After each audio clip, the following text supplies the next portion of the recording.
homards qui sont vendus ici chez Fruits de la Madeleine sont triés par une machine, mais ils passent dans les mains de nos employés. Fait qu'il y a un premier tri qui se fait pour séparer le homard qui est un peu plus faible, donc pour l'envoyer directement à la transformation. Puis ensuite, sur les lots d'homards qu'on va vendre vivants, ce qu'on va faire, c'est qu'on fait un test de protéines à chaque semaine. En fait, on va aller faire des ponctions des molaires, puis on va mesurer l'indice de Brix, qui est une pratique là, qui est assez répandue dans l'industrie du homard vivant pour un peu connaître les réserves énergétiques des homards.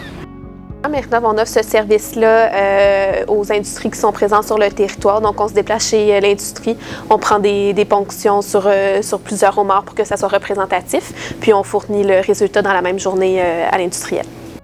Par exemple, pour des homards qui sont destinés au marché plus pour être mis en contention sur une période prolongée, on va essayer d'aller chercher un indice de Brix un peu plus élevé qui serait synonyme de réserve énergétique un peu plus élevé pour que le homard soit capable d'être gardé en vivier pendant plusieurs semaines, voire des mois. Dans le fond, l'indice de Brix qu'on vise, c'est au-dessus de 9 et jusqu'à environ 11. Un indice de Brix qui serait trop élevé chez un homard, donc en frôlant les 14, c'est un indicateur que la mue est proche. Donc, pour une contention qui est plus prolongée, tu n'as pas vraiment envie d'avoir un homard qui mue dans ton vivier.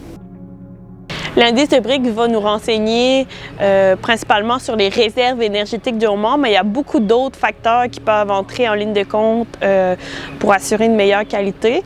Évidemment, quand le homard est sorti de l'eau, il n'est plus dans son habitat naturel. On parle de manque d'oxygène, manque d'eau, donc c'est des éléments qui vont causer un certain stress au homard.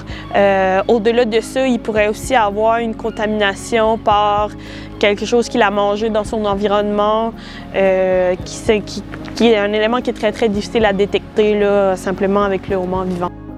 Bien, les limites de l'indice de Brix, en fait, c'est un indice qui est ponctuel, puis qui donne une idée sur la réserve énergétique du homard, mais ça ne donne pas une idée du stress qu'a pu subir le homard.